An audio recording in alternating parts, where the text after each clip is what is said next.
makapag live stream. Mm, Ayaw? ano ko po i-screenshot ko po yung lumalabas. Ay, sige. Ay, ano? Bakit? Thank you. Teka.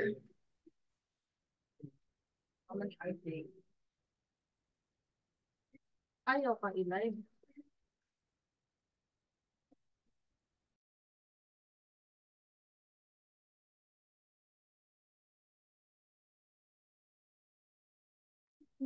Ano? Ah, okay.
Isang napakagandang gabi po sa inyong lahat, mga kapatid.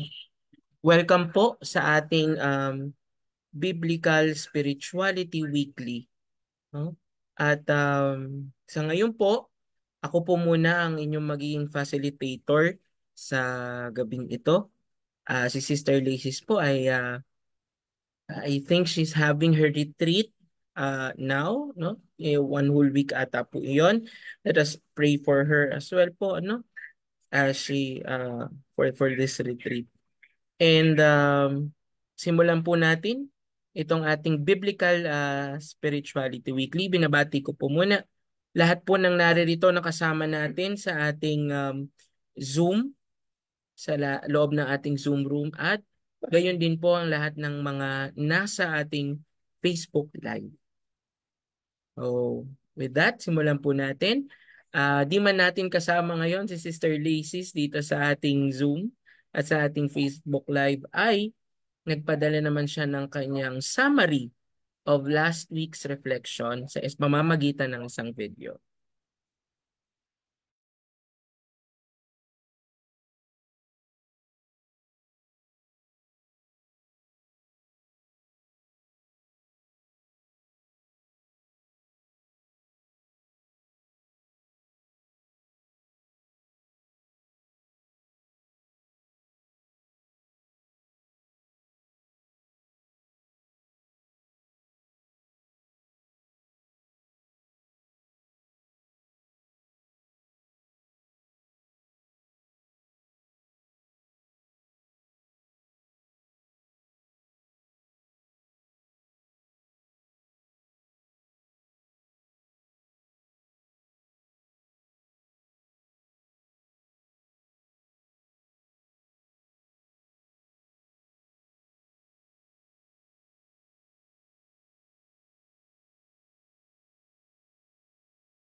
Hello po, Brother Andrew.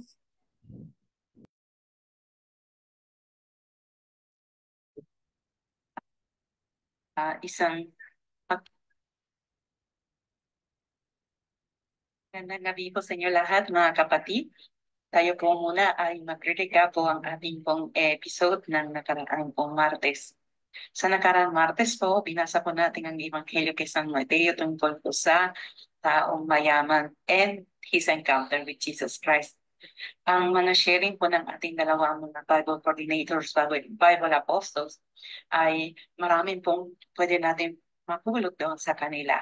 Especially po yung isang pakikipag-ugnayan po ng parehas po silang nanagmilay na importante po yung ating pagmamahal sa Diyos at surrender po yung ating pagmamahal din sa kapwa. At meron din po tayo maraming paraan paano po tayo maglingkod sa Diyos at sa kapwa. Ang isang sa mga nakita ko, sobrang ganda ng exposition po ni Brother JC ay tungkol po sa way of speaking or writing po ng mga Hudyo sa panahon ni Jesus na sabi po niya mapulak-pilak po yung expressions po ni Jesus, o meron po yan sinabi din ni Father Ado na hyperbole o mga exaggerations, no? Pwede po natin makita na kahit po tayo nakinig sa Diyos, tayo din po ay nagbabalis. Kanlim po si Brother Joe may tempo, ang sabi niya na pinagnilayan niya yung kanyang buhay at paano po nag-offer po sa kanya na maglingkod bilang public servant. Pero dinecline niya ito after pinagnilayan ng puti kasi iba po yung pagtawag ng Diyos sa kanya. Kaya po, nung si Father Ado po ang nag-expose ng pagtuturo tungkol po sa gospel na ito, marami po niya ulap po tayo last week, for example po, na ang tinitignan ng Diyos, hindi po yung panglabas ng anyo, hindi po yung exterior or external aspect ng minor nature. Nakita natin parang kung ay lagi nakikita sa atin But there is something beautiful in the Bible text, sabi ni Father Ado, na may pagmamahal. Hindi po kino-question o gino-judge po ng Panginoon ang taong ito, kundi po sinabi niya yung totoo. Iniharap ng Panginoong Jesucristo ang taong nito sa kanyang sarili. Dahil hindi po niya namalayan na hindi lang po siya mayaman, kundi mayabang na po siya. So nakita po natin mga kapatid na paano po tayo kailangan humarap po sa salita ng Diyos na hindi lamang nagbibigay sa atin ng kapahingahan kundi po ng gabay sa ating araw-araw na pamumuhay. Ang sinabi ni Father Ado na itinago ng Panginoon yung unang tatlong pong utos po sa taong ito. Noong tinanong po yung lalaking ito, yung kabataan ito, ano dapat gawin para maging makamta ng buhay na walang hanggan?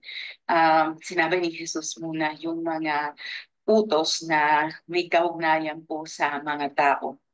Kaya po ang itinago ng Panginoon yung tatlong unang utos regarding po sa ating pong relasyon sa Panginoon. Bakit? Kasi doon pupulan siya sa kanyang pagkikipag-ugnayan sa Diyos. No? Kaya niyang gawin ang lahat ng iba pero hindi niya kayang mahalin ng Diyos na higit sa lahat, higit sa sarili niya, higit sa kayamanan niya. Kaya po sinabi ni Father Ado na ah, mayaman po siya, pero hindi, kahit po siya sumusunod sa utos, minsan naging pabigat sa buhay niya, hindi po niya nakamtan ng tunay na buhay, parang patay po siya. Kaya, inilahat ng Panginoon, no? Anong kaya kailangan niyang gawin, pero hindi po niya kaya. Kaya po ang huling pong sinabi po ng mga apostol kay Jesus, no? Tingnan mo, iniwan namin ang lahat. At sabi po ni Father Aaron sa pamamagitan ng kanyang mga experiences as itinerant missionary, no? Na ganun po talaga yung nararamdaman po natin sa paglilingkod sa Diyos.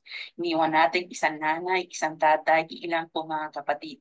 Pero pinubuhos po ng Panginoon ng sobra-sobra na siyempre hindi po kami karapat-dapat, hindi po tayo karapat-dapat sa mga ibinibigay ng Diyos para sa atin.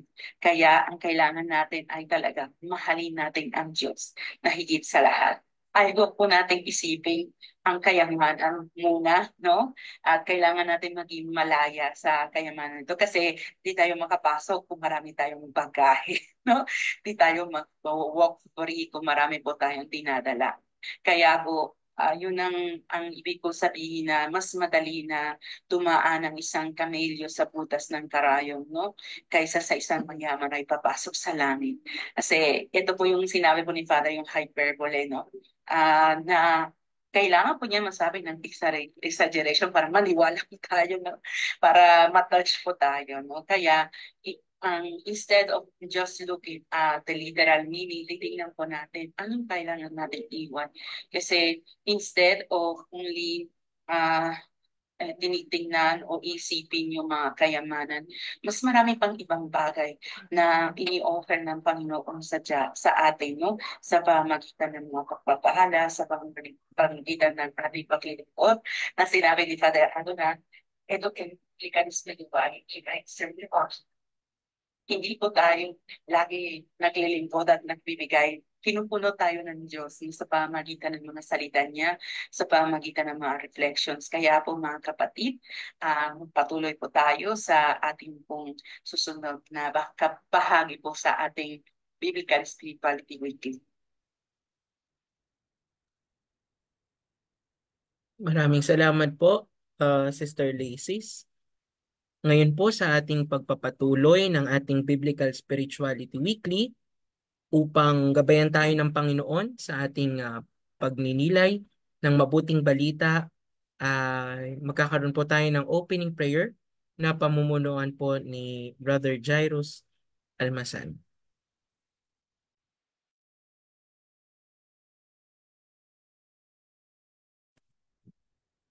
Let us put ourselves in the loving presence of the Lord. Name the Father, the Son, the Holy Spirit. Amen. Panginoon, bigyan niyo kami ng kababaan ng loob Huwag ninyong pahintulutang idaan namin ang aming landas sa pagmamataas.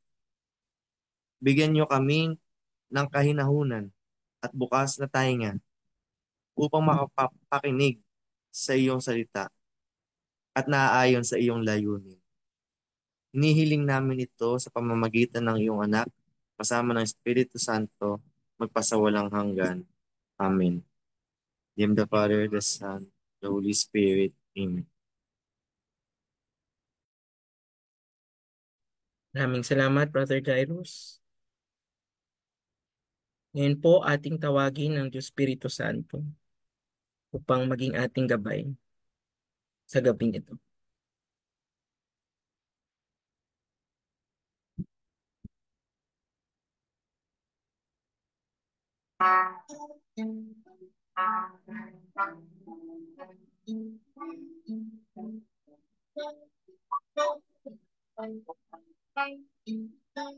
Halina, Espiritu Santo,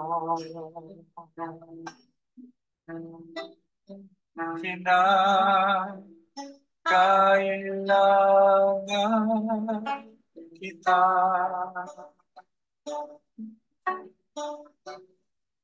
Sigla at lakas at mahina,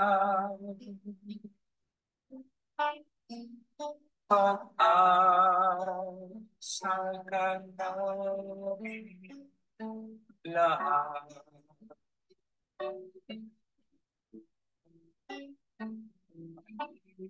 Na Espiritu Santo,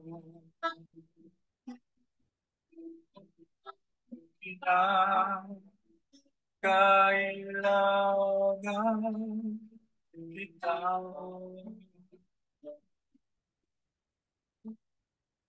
Siglang at lakas ng mahina, pag-asa ka namin lahat.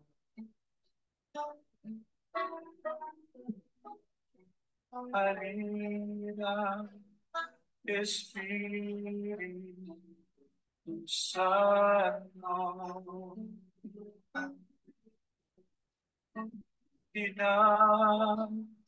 kailangan kita.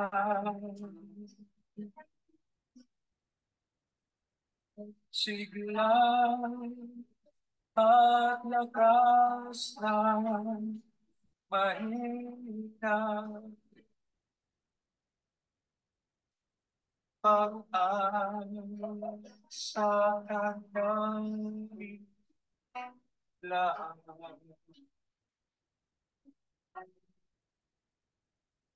Pag-asa ka namin lahat. Pag-asa ka namin lahat.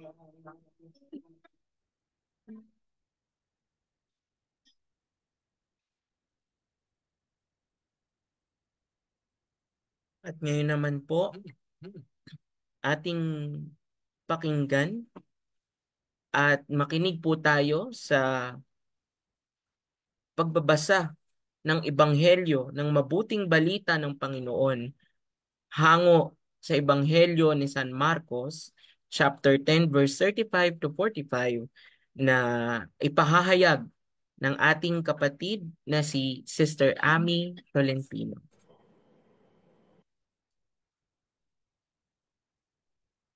Ang mabuting balita ng Panginoon ayon kay San Marcos. Noong panahong iyon, lumapit kay Jesus sina Santiago at Juan na mga anak ni Zebedeo at ang sabi, "Guro, may hihilingin po sana kami sa inyo." Ano iyon? Tanong ni Jesus. Sumagot sila, sana'y makaupo kami katabi ninyo sa inyong kaharian, isa sa kanan at isa sa kaliwa. Hindi ninyo nalalaman ang inyong hinihingi, sabi ni Jesus sa kanila. Mababata ba ninyo ang hirap na babatahin ko? Pabibinyag ba kayo sa binyag na daranasin ko? Opo, tugon nila.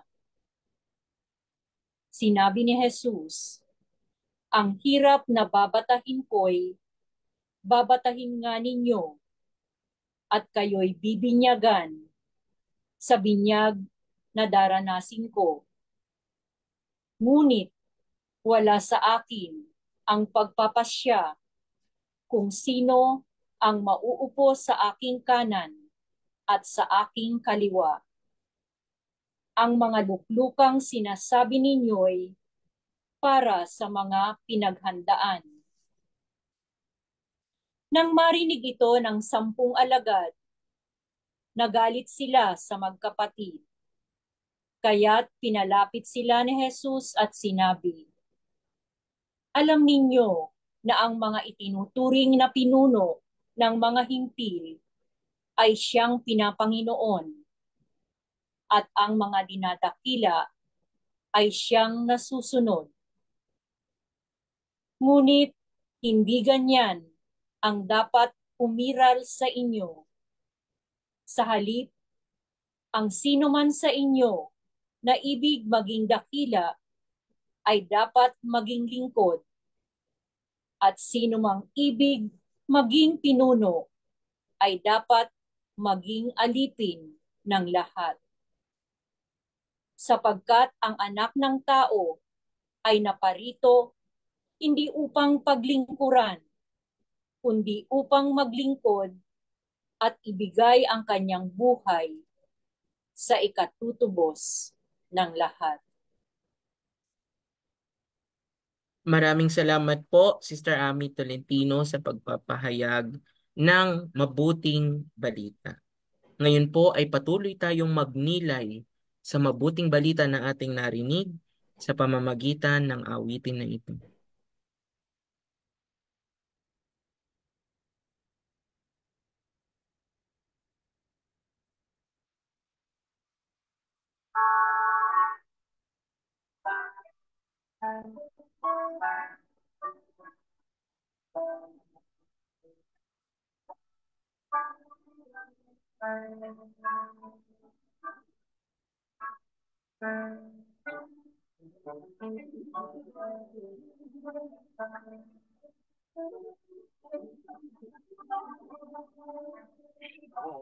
Omnibus amare, in omnibus servire, in omnibus amare et servire.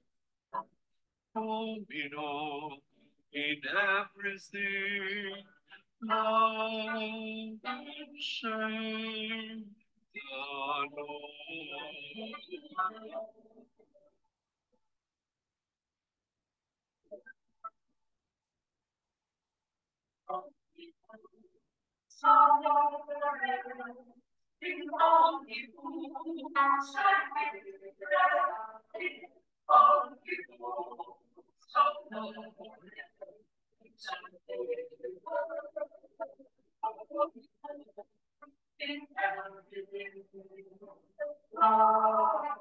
and serve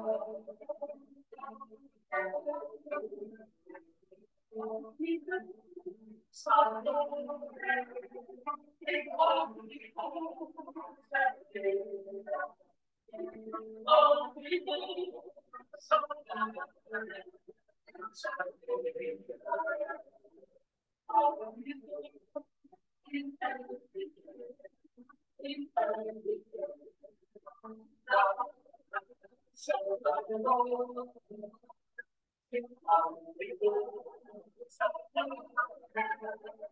And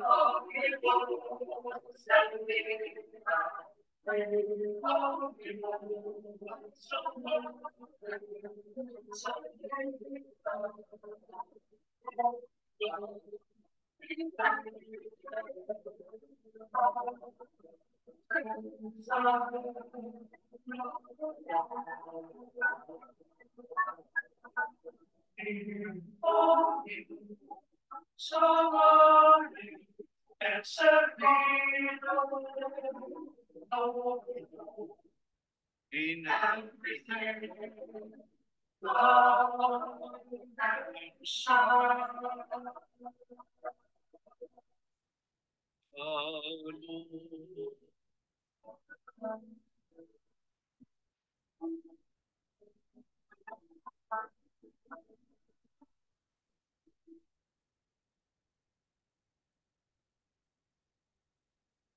Ngayon naman po ay ating pakinggan ang magiging kanilang pagbabahagi kaugnay ng ating ipinahayag na mabuting balita.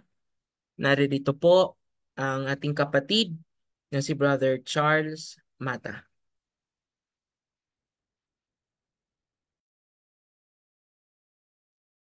Naririnig po, kuya. Opo, naririnig ka po.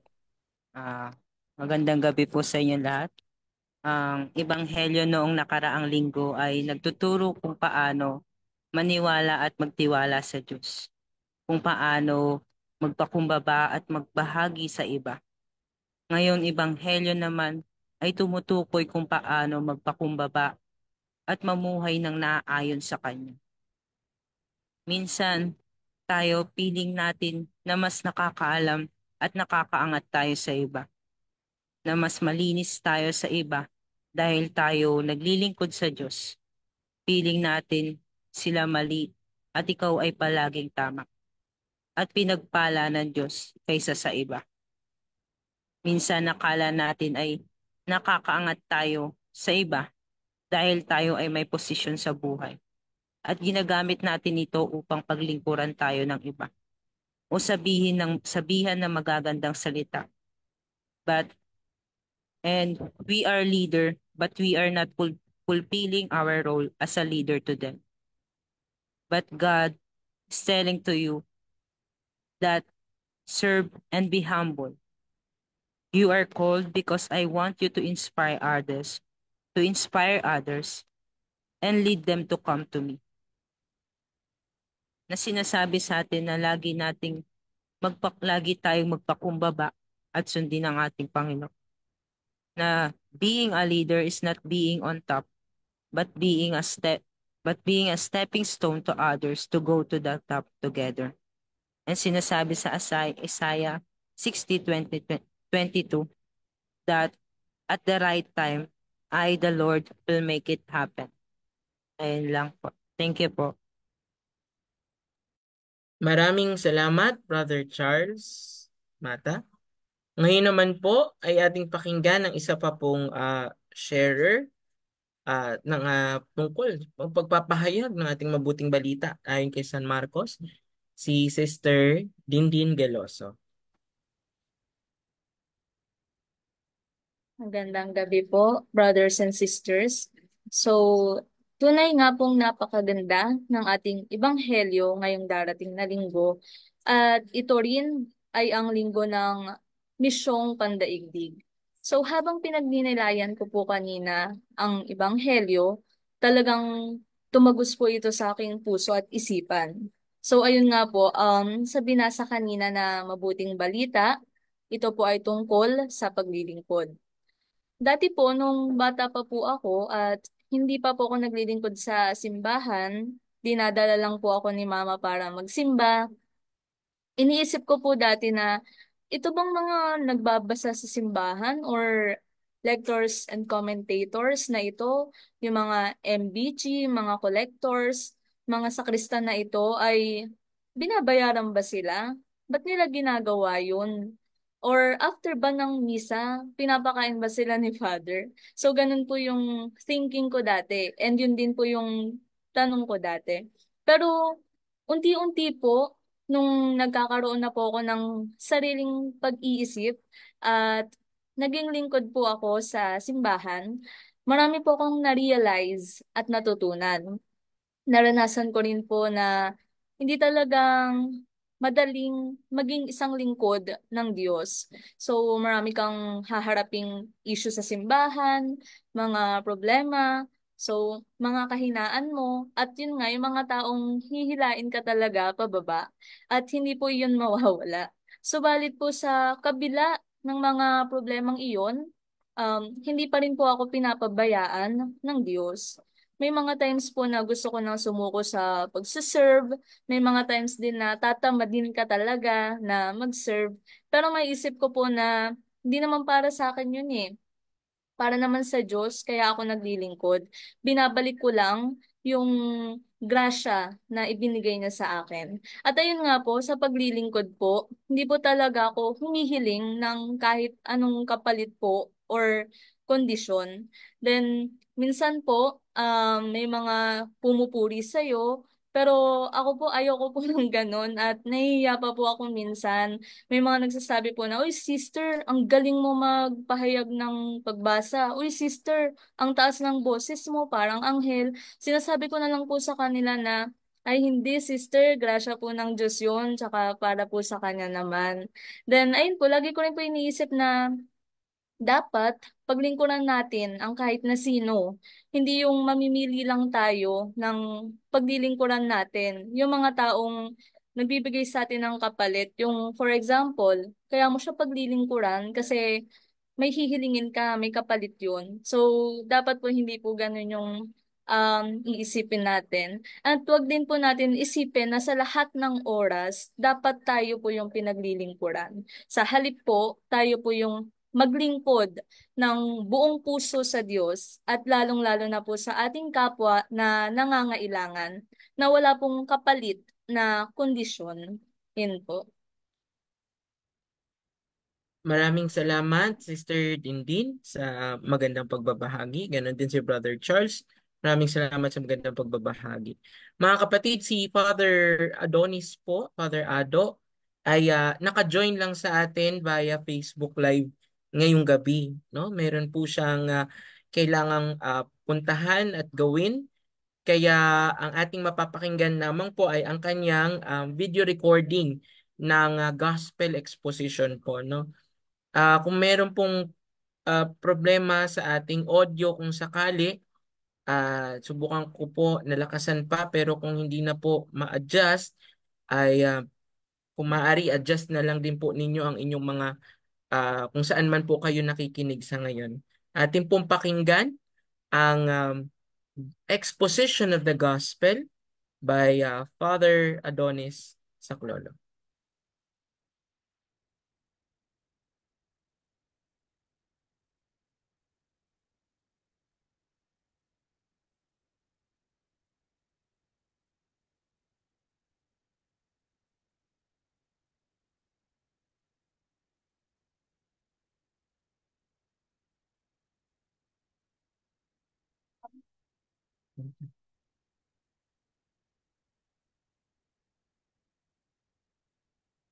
The 29th Sunday in Ordinary Time.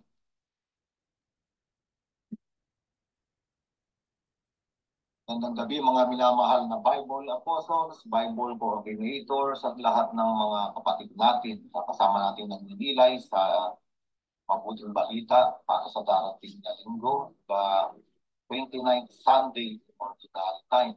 At ang ating Ebanghelyong pinagninilayan ay mula kay San Marcos, Kabanata 10, talata 35 hanggang 45. At ito ang salitang inihanda sa atin ng Panginoon para pagnilayan sa linggong ito upang ihanda rin tayo para sa pagdiriwang ng Banal na Eucharistia, ang Paskwa sa darating na. At sa Ebanghelyong ito, makikita natin sa simula na lumapit kay Jesus ang mga anak ni Zebedeo. At ito ay si Santiago at Juan.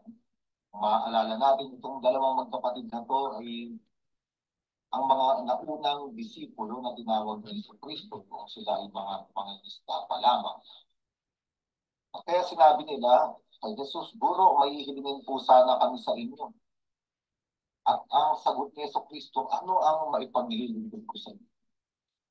At simula pa lamang ang Ebanghelyo, makikita natin sa Yesu Kristo na isang lingkod. Kahit sa kanyang mga alagad, ang palagi niyang tugon ay ano ang maipaglilingkod ko sa inyo.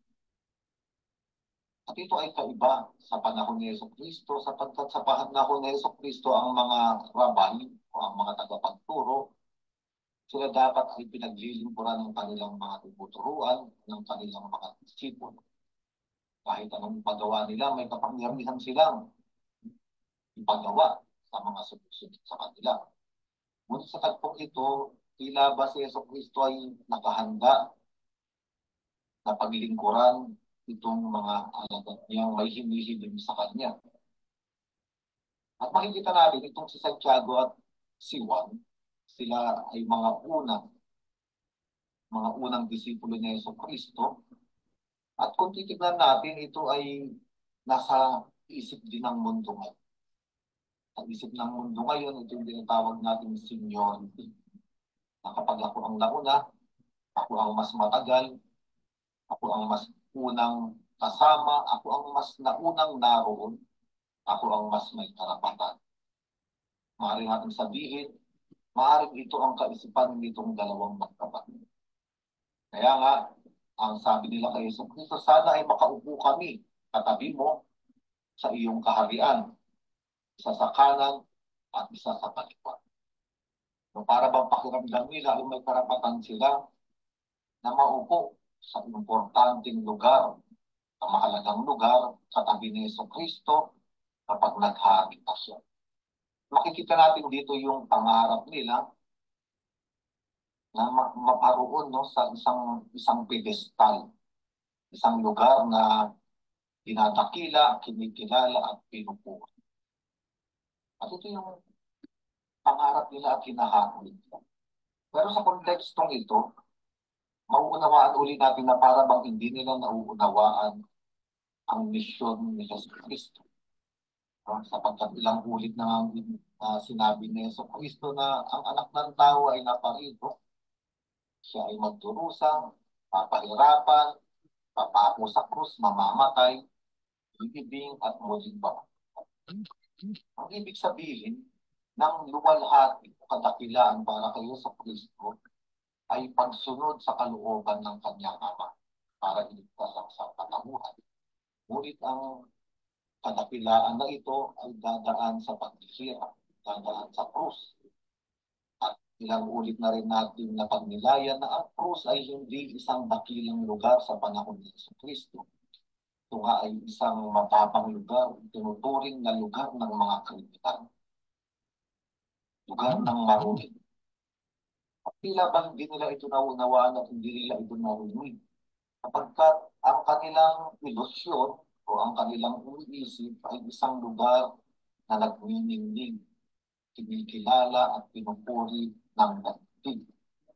No, kaya sabi na Yesu Kristo sa kanila, hindi ninyo nalalaman ang inyong hinihiling. Ibig sabihin, hindi ninyo nauunawaan. At minsan, tayong mga tao, sa daigdig na ito ay ganon din. Marami tayong hinihiling sa Diyos, marami tayong pinapanalangin. Sana ay marating ko yung ganitong lugar, yung ganitong posisyon, magkaroon ako ng ganitong kayamanan, magkaroon ako ng ganitong katanyagan, at marami pang bagay sa makamundong konteksto ang nais ng tao. Na para bang kapag naabot natin iyon, naupo tayo doon sa lugar na iyon, ay yung ating kaganapan. Ngunit alam naman natin sa kasaysayan ng tao na marami na talagang nagtangka na abutin yung mataas na posisyon, umupo sa pedestal, magningning sa daigdig na ito. At palagian nga natin inuulit-ulit na sa huli, nakita nila na ang hinabol nila, buong buhay nila, yung hinanap nilang lugar sa buong buhay nila, ay hindi naman talaga nagdala sa kanila sa kaganapan. Marami pa nga ang nagsabi na dumating sila sa pinakamataas na posisyon, sa pedestal, sa katanyagan. Ngunit nung nandun na sila, ay parang naghabol lang sila sa usok. At yung tinatawag na euphoria. Alam natin yung euphoria, maaari natin sabihin yung euphoria ay isang usok lang. Magandang tignan, magandang pagmasdan, pero agad-agad ay nagiging usok. At ito ang pangarap ng maraming tao. No? Kapag ka nga, December 31, di ba, yung New Year's Eve, dating ng alas 12 ng ating gabi, lumabas ka at makikita mo napakaganda ng mga fireworks, no? Mga nagpuputukan, iba't ibang kulay, no? Nandun sa kalawakan, isda natin sa kalangitan. Ngunit ilang sandali lamang, ilang minuto lamang, lahat ng iyon ay usok na. At ito yung kaningningan na gusto ng tao sa mundo. Maganda, makulay, nakakaakit, ngunit kinakailangan mag-ingat pagkat maaaring lahat ng iyon ay usok lamang.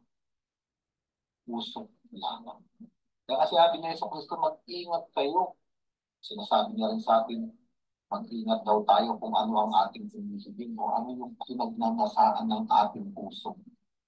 Ano yung pinapangarap.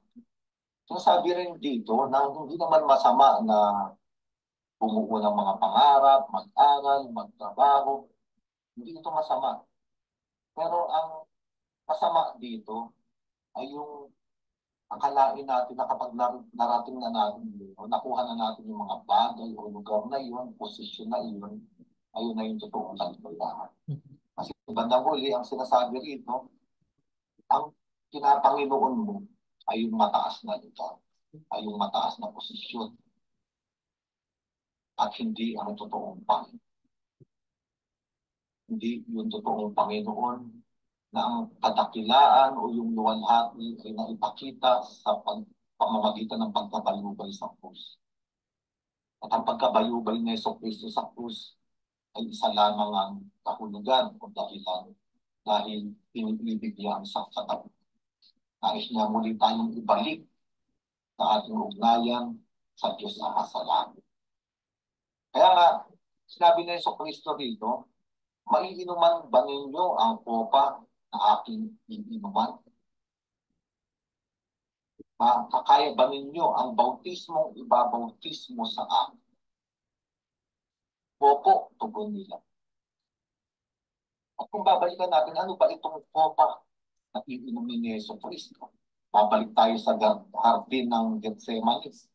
Ano sabi ni Jesucristo sa hardin ng Getsemani? Nung nakita niya na yung pagdurusang papasukin niya, sabi niya, Ama, sana ay lumampas ang kopa o ang saro na ito na aking liit. Bilang tao, kita ni Jesucristo yung pagdurusa. Kaya sabi niya, sana, kung maaari sana, lumampas na lang ito at huwag nang mangyari sa akin. Pero may sinabi sa Jesucristo mahalagang bagay. Sabi niya, ngunit hindi ang kalooban ko ang masunod, kundi ang kalooban. At ano ba ang kalooban ng Ama kay Jesus? Ayun niya, yung mission niya, na kailangan niyang pumasok sa pagdurusa, ipako sa usap mamatay, at muling pag. Ayun ang kalooban ng pamasalan niya para sa katauhan para sa ating lahat. At ito ay maaaring hindi pa naunawaan ng magkapatid na ang kalooban ng Ama nagdadaan sa pamamagitan ng krus. Kailangan muna nilang dumaan sa krus upang makamit yung totoong kaluwalhatian. Yung kaluwalhatian na galing sa Diyos, hindi yung kaningningan na dala ng mundo. At yung bautismo na tatanggapin ni Jesucristo, ito yung sinasabi niyang bautismo sa tubig at apoy. Ang tubig sa Biblia ay larawan ng kamatayan.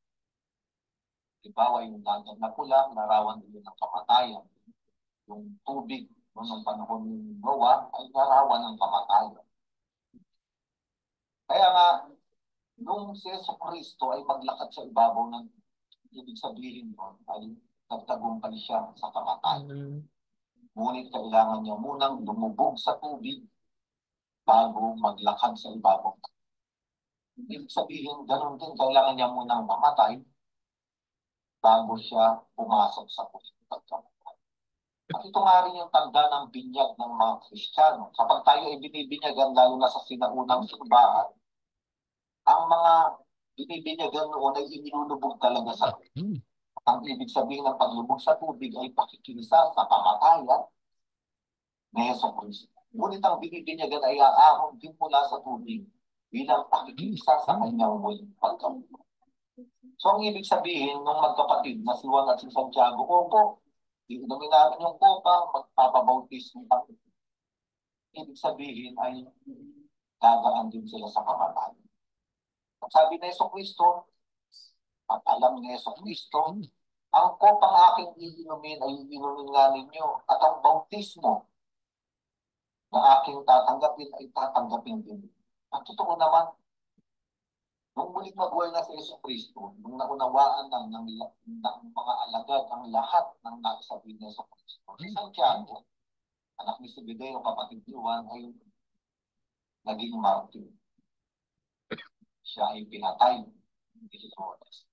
At naranasan niya yung kopa at yung binyag na tinanggap ni Jesucristo. Si Juan naman ay bumaba ang buhay. Ayon nga sa tradisyon ng simbahan, siya ay pumunta sa Efeso at doon ay nangalaga siya ng mga unang komunidad Kristiyano hanggang siya ay maipatapon exile sa isla ng Patmos, kung saan nga doon din naisulat yung aklat ng Pahayag. Ayon sa tradisyon, naghirap din itong si Juan, ang Evangelista at ang Apostol. Sabi nga siya nilubog sa kumukulong langis.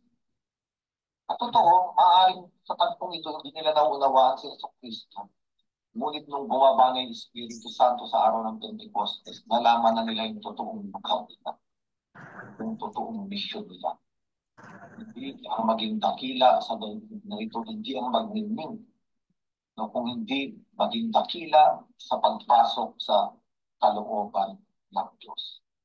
So ngayon, dito sa Ebanghelyo ito, makikita rin natin na nung marinig ng 10 alagad, yung iba pa alagad, ang hinihingi nitong magkapatid kay Jesus, sila ay nagalit. Anong ibig sabihin? Ganon din yung pagnanasa ng kanilang puso. Ayaw nilang sila ay maunahan. Ayaw nilang sila ay malagpasan. Ayaw nilang sila ay malipitan. Dapat kami. At ito ang sakit o sugat ng sangkatauhan. Ito rin yung sakit at sugat natin. Nalulungkot tayo kapag merong mas mataas o mas dakila sa atin. Kaya nga ang buong mundo ay nag-uunahan. Nag-aapakan. Walang gustong mahuli. Lahat ay gustong mahuli. Ito yung tinatawag na rat race. Naalala ko, nagtuturo kasi ako sa mga schools of theology. Naalala ko pag may exam, nakikita ko yung mga estudyante kapag sila ang pinakamataas, natural, maligaya sila. Kapag sila naman ang pinakamababa, malungkot sila. Kaya nga walang gustong magsabi kung ano ang score. Dahil nakakahiya, parang mababa ang kita. Pero may nakausap akong ilang mga estudyante, sabi nila, kahit hindi ako ang pinakamataas, basta wag ako yung pinakamababa. Parang may konsolasyon na makitang may mas mababa pa sa akin. At ito ang tao, ito naman tayo lahat. Totoo, inaamin natin na mahina tayo, pero ang konsolasyon may mas mahina sa akin. Totoo, sinasabi natin nagkamali tayo, pero sinasabi natin mas malaki nga yung pagkakamali. Marami pang ibang halimbawa. Ibig sabihin, hindi matanggap ng tao na siya ang nasa. Kaya kumukuha siya ng konsolasyon kapag may nakita siyang mas maliit, mas nagkamali, mas dukha sa kanya. Pero sabi ni Jesucristo, hindi dapat ito ang nangyayari sa inyo. Sabi ni Jesucristo, alam niyo ba, itong kaisipan na ito ay hindi kaisipan ng mga Kristiyano. Hindi kaisipan ng mga sumusunod kay Jesucristo. Ito ay kaisipan ng mga Hentil. Ang mga Hentil ay mga taong napakaraming Diyos o mga Diyos-Diyosan. Kaya nga meron silang Diyos sa pera, sa ani, meron silang Diyos sa klima, meron silang Diyos sa kayamanan, meron silang Diyos sa agrikultura, na para lang masigurado yung buhay matanyag, mapunta sa unang lugar, magtagumpay. Ito yung mga hintil. Kaya nga, ang nasa utak ng mga hintil, o pwede natin sabihin mga pagan, ay palaging mauna. Kapag ikaw ay nasa unahan, nasa itaas, ikaw ay nagniningning, no? Ikaw ay, ang pakiramdam mo, ikaw ay tinatanggap, ikaw ay minamahal. At hindi lang yun, kapag ikaw ay nandun sa taas, meron kang kapangyarihan para maging Panginoon o mamanginoon sa iba. Yung iba ay uutusan mo at yung iba ay yung kapwa ay para sa iyo. Kaya nga, palaging sinasabi, no, lagi kong naaalala yung sinabi ni Cardinal Tagle kahit sa mga pare, minsan ganito raw yung kaisipan, may parisyon, may parish.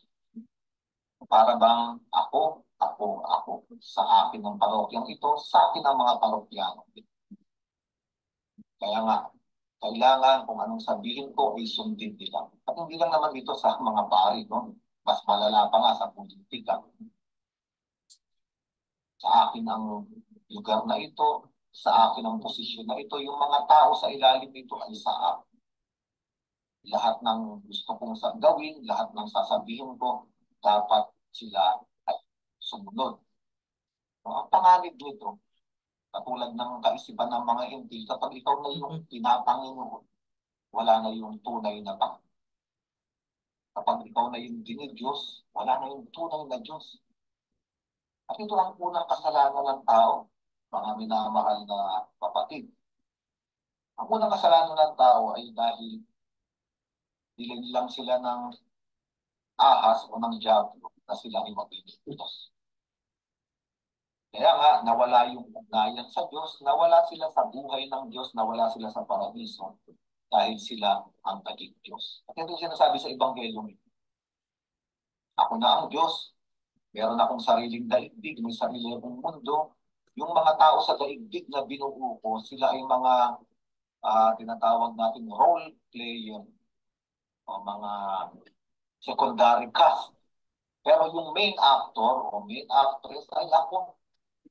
Lahat sila ay dapat umikot doon sa tinatawag nating plano ko o doon sa takbo ng ginagawa kong drama. At ito ay malungkot. Ang taong gustong Panginoon ay isang taong nag-iisip na ang lahat ay tungkol sa akin. Everything is about me. Napakalungkot. Ito ay isang malungkot na buhay. Kapag wala na sa sentro ng buhay natin ng Diyos at tayo na ang sentro, ang gusto natin, ang buong daigdig ay umikot dahil sa atin. Lahat ng gusto natin ay dapat magyari, lahat ng gagawin natin ay dapat magawa. At ang tao, ginudiyos at pinapanginoon ng kanyang sarili, pinapaipit yung daigdig sa kanyang mga kamay, ay isang taong palaging bigo. Kasi malayo sa katotohanan. Kaya nga, laging sumasama ang loob natin, di ba? Dahil ang katotohanan ng buhay araw-araw, yung gusto naman natin, ay hindi naman talaga nangyayari. Yung mga sinabi natin, ay hindi naman nasusunod.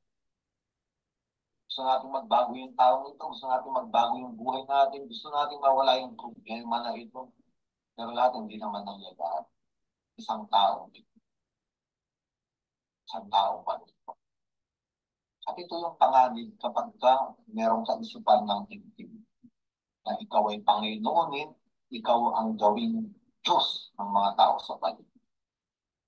Dahil nga lang naniniwala ang tao na kapag nakamit niya yung pedestal, yung upuan, yung unang lugar, ayun na yung kaligtasan. Ngayon nga, di ba, malapit na naman yung eleksyon. At alam natin ito, sa kasaysayan ng Pilipinas, maraming tao ang naguunahan sa upuan, sa isang pedestal, sa isang posisyon, na para bang ayun na ang kahulugan ng lahat. Alam naman natin, marami na rin mga tao ang nasira dahil nakakalungkot isipin. Hindi ko sinasabing masama ang eleksyon, masama ang gobyerno. Hindi. Mabuti yan. Kung tama yung intensyon ng pag-upo sa dapat upuan. At pinaliwanag ito na Yeso Cristo rito. Sabi niya, kung gusto niyong maging dakila, umupo dyan sa pedestal. Dapat magiging. At ito ay mahalaga. Sa isang posisyon, sa simbahan, sa gobyerno, sa politika, o kahit saan man, sana ay malinaw daw yung ating pagnanasa na gusto kong pumunta dyan, hindi para ako ay magninting, maging matanyag, maging pinakamataas sa lahat, kung hindi para maglingkod. Ito nga yung susi, yung salitang susi ng isang servant leader. Ang kanyang pamumuno ay sa pamamagitan ng paglingkod. Ang ibig sabihin, nandun siya sa lugar na yun, sa upuan na yun, pero mas mababa siya sa iba. Dahil siya ay lingkod ng iba. Siguro ang ganda, no? Kung ito lang yung nangyayari, no? Sa daigdig, na ang bawat posisyon, ang bawat lugar ay lugar, espasyo para makapagmahal at makapaglingkod. Siguro maayos ang mundo. Pero bakit nagkakaroon ng napakaraming problema? Maraming suliranin, kasi nga hindi iyon ang kaisipan. At ito ang sinasabi ng Ebanghelyo ito, at ito ay tinatama ni Yeso Cristo. At sinabi nga ni Yeso Cristo, kaya nga ang anak ng tao, ako, ay naparito upang maglingkod at mag-alay ng buhay sa ikatutubos ng paraan. At ito ang kahulugan ng totoong paglingkod. Mag-alay ng buhay sa ikatutubos ng paraan. Sabi niya, hindi ako naparito para paglingkuran. Para yung mga tao ay ibigay yung buhay sa akin. Hindi, baligtad. Pumunta ako rito para ako ang magbigay ng buhay sa kanila. Para ako ang mag-alay ng buhay sa kanila. Kaya nga, mga Bible apostles, coordinators, mga kapatid na narito ngayon doon. Ito ang totoong lugar na dapat natin hanapin. Lugar, upuan, kung saan natin maibibigay at mayaalay ang iyong sa paglilingkod sa kapwa at sa Diyos. Sasabihin ko, wala nang ibang kaligayahan pa o fulfilling kaganapan sa mundo ito. Kung labas, kung hindi natin matatagpuan ang lugar. At ang tawag dito sa lugar na ito, dapat natin matagpuan na magdadala sa atin sa kaligayahan habang naglilingkod at nag-aalay ng buhay. Ang tawag dito ay bukasyon o misyon. Kailangan natin malaman, tanungin sa Diyos para ipakita sa atin ang ating totoong bukasyon o misyon. Kung saan natin magbibigay ang buhay natin. Halimbawa sa biblical apostolate, no? Unti-unti nang nagiging malinaw sa akin, ano ba ang mission mo? Ibigay yung buhay ko sa pagpapalaganap ng mabuting balita. Yung iba naman ang bukasyon ay maging nanay. Yung nanay, halimbawa, ay naroon sa tahanan para ibigay yung buhay niya sa kanyang mga pari ay naging pari hindi dahil mamamahala ng administrator ng isang parokya o ng isang office, isang ministry. Hindi. Siya ay tinawag doon ng Panginoon para ibigay at maglingkod siya. Ibigay niya yung buhay niya para sa bayan ng Diyos. Kaya nga, sabi ng maraming tao, no? Meron tayong tinatawag ng mga Pilipino, meron tinatawag na showbiz mentality. Kaya nga ang nananalo sa politika, karamihan ay yung mga popular, yung mga sikat, yung mga nag-training. Kaya nga marami tayo sa showbiz sa Pilipinas, marami tayong stars, no? Star, superstar, star of one season. At alam nyo na, no? Maraming bituin. Pero may magandang obserbasyon yung mga astronomist mga scientists, sabi nila, tignan mo yung kalangitan. Siguro, ngayong gabi, kung madilim yung kalangitan at nasa madilim kong lugar, sabi nila, makikita mo yung mga bituin. Nagniningning ang gaganda. Pero ang sabi nila, pero hindi natin alam, yung mga bituin na yan na nagniningning ay matagal ng patay. Bilyon-bilyon taon ng patay. Ang dumarating na lang sa atin ay yung natirang liwanag ng buhay nilang nakalipas na. At ito ay isang paliwanag tungkol sa Ebanghelyo. Maaaring yung kaningningan na ating pinapangarap, gustong mangyari o gustong maabot sa ating buhay. Kung katulad ng mga bituin, kung nagniningning, pero ang katotohanan ay patay na.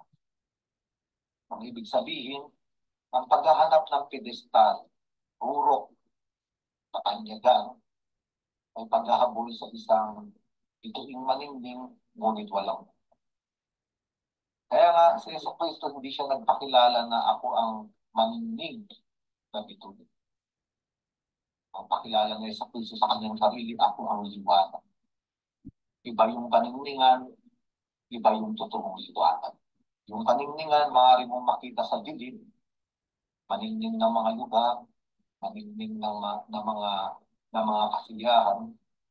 At pag pumasok ka ron, akala mo ikaw ay ligaya. Ngunit yung kaningningan na yun ay patibong lamang para maranasan ng tao yung pahit ng kasalanan ng kapatid. Kadalasan ng kaningningan ay nakabibig-anib sa tulad ng ginto na para bang yun ang kahulgan. At ang huli, nararanasan ng tao na wala naman tayo. Si Yesu Cristo ay liwanag. Liwanag ang ibig sabihin, pinapakita niya ang katotohanan ng lahat. Kaya nga sabi ni Yesu Cristo, ako ang totoong liwanag. At ang mga sumusunod kay Yesu Cristo ay liwanag ng sanlibutan. Ang mga disipulo, ang mga apostol, ang mga Kristiyano, tayo lahat ngayon, tayo ay tinatawagan, hindi upang magningning katulad ng mga disipulo. Sabi ni Yesu Cristo, kayo ang liwanag ng sanlibutan. Ibig sabihin sa napakadilim ng mundong ito, napakalungkot, napakaraming taong dito, dala-dala natin ang liwanag. Kung katulad nga ng pinag-usapan natin sa Arkham MBA plan, pinaliwanag natin yung asin, ibadura at liwanag. At yung liwanag, habang nagbibigay siya ng liwanag, siya ay namamatay. Katulad yung kandila, unti-unting nag-ustaw. At ito yung sinabi ni Yesu Cristo, naparito ako hindi para paglingkuran, kundi maglingkod upang ialay ang aking buhay sa ikatutubos ng paraan. Malusaw ako sa krus habang nagbibigay ng liwanag sa buhay. At ito ang totoong lugar na nais ipakita sa atin. Ang totoong lugar ay katulad ng krus kung saan ititipan natin ang ating mga kamay, ibibigay natin ang ating buhay sa Diyos at sa kapwa dahil sa pag-ibig. Ito ang ibig sabihin ng naparito ako, hindi upang paglingkuran, kung hindi upang maglingkuran. Si Yesu Cristo ay bumaba sa pinakamababang lugar, sa krus, para lahat tayo ay iahon sa pagkakalitin sa kasalanan at kamatayan at muling ibalik doon sa totoo nating lugar. At ano ba yung totoo nating lugar? So, ang totoo nating lugar ay ang tahanan ng langit. Kaya nga pag binasa natin sa John chapter 14, sabi ni Yesu Cristo, aalis ako sandali upang ipaghanda kayo ng lugar. Kapagkat sa tahanan ng aking ama ay maraming sin. Kaya nga sa gabing ito, tayo ay inaanyayahan ng Diyos. Huwag tayong malungkot o huwag nating kaawaan yung ating mga sarili kung sa mundong ito para bang wala tayong lugar. Hindi tayo tinatanggap, hindi tayo kinikilala, hindi tayo nag-meaning. Minsan ito yung kalungkutan ng tao, lalo na sa social media. Na para bang wala kang lugar sa isip ng mga tao. Hindi ako napapansin, hindi mahalaga. Ang totoo nating lugar, makita ang ating bukasyon at misyon, at makarating sa tahanan ng akasalan. Kaya nga minsan malungkot tayo, di ba? Kapag hindi tayo napansin ng isang tao, hindi tayo kinilala, hindi nabanggit yung ating pangalan, sabihin natin, siguro wala akong lugar sa puso. Wala akong lugar sa isip niya, kaya hindi niya ako naalala. Wala akong lugar sa mundong ito kasi hindi ako katulad niya. Wala akong abot ng katulad nila, wala akong kilalang matataas na tao na katulad. Ngayon, kaysa maawa tayo sa ating sarili, malungkot, magbigo, magmukmok sa isang sulok, ngayon itong ebanghelyo ito ay napakaganda, isang konsolasyon. Ang totoong lugar ay nakahanda. Kaya nga, para makarating tayo sa totoong lugar natin sa tahanan ng Ama, puntahan muna natin yung lugar natin dito sa ibig ng ito, sa ating misyon at bukasyon. At ito yung daan para makarating ang ating paglalakbay dito sa lupa papunta sa totoong tahanan kasama ng ating Panginoon. Ngayon, tatapusin natin itong pagninilay na ito at aanyayahan ang bawat isa. Itaas yung kanilang panalangin. Kung sino man yung nais manalangin, i-unmute ninyo yung inyong microphone at itaas ang panalangin. Panginoon, pagpalain mo po kaming mga naglilingkod, ay maglingkod ng maayos sa iyong kalooban. Ay huwag mo nawang hangarin ang katungkulan o posisyon, kundi maglingkod ng wagas at magkasundo po sa iyong mga utos. Sa mo dalangin po sa pangalan ni Jesus na aming Panginoon. Amen. Panginoon, dinggin mo ang aming panalangin.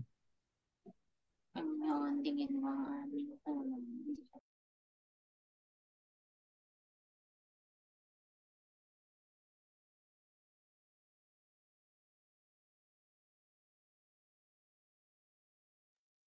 Panginoon, ikaw ang Diyos ng lahat, maawain at papagmahal. Kaawaan mo kami at bigyan ng gabay upang paglingkuran ng iba at madala namin sila sa iyo. Bigyan niyo po kami ng karunungan na magtuturo sa amin ng tamang daan patungo sa iyo. Gabayan niyo po kami sa aming pananampalataya at tulungan niyo po kami na huwag mahulog sa tukso. Pangunahan mo ang aming buhay na tatahaking daan ay patungo sa iyo at ikaw nawa ang magsilbing aming pag-asa sa buhay. Turuan mo kami magtiwala at maniwala sa iyo sa hirap man o ginhawa na aming dinaranas.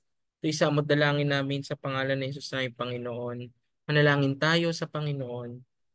Panginoon, dinggin mo mo ang ang aming panalangin. panalangin.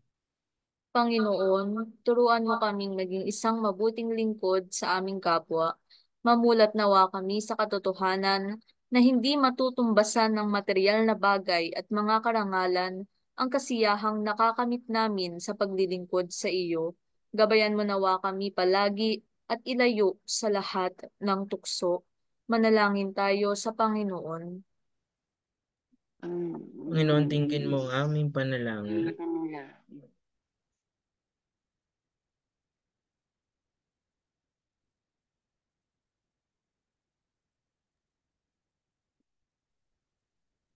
Tinataas po namin, Panginoon, ang lahat ng aming panalangin na ito at lahat ng panalangin na nakatago sa aming mga puso. Ito'y aming samot dalangin sa pangalan ni Jesus na aming Panginoon. Amen. Ngayon po, mga kapatid, atin pong pakinggan ang mga anunsyo mula sa ating sekretarya. Secretary po natin sa ating ARCAM MBA, si Sister Tere.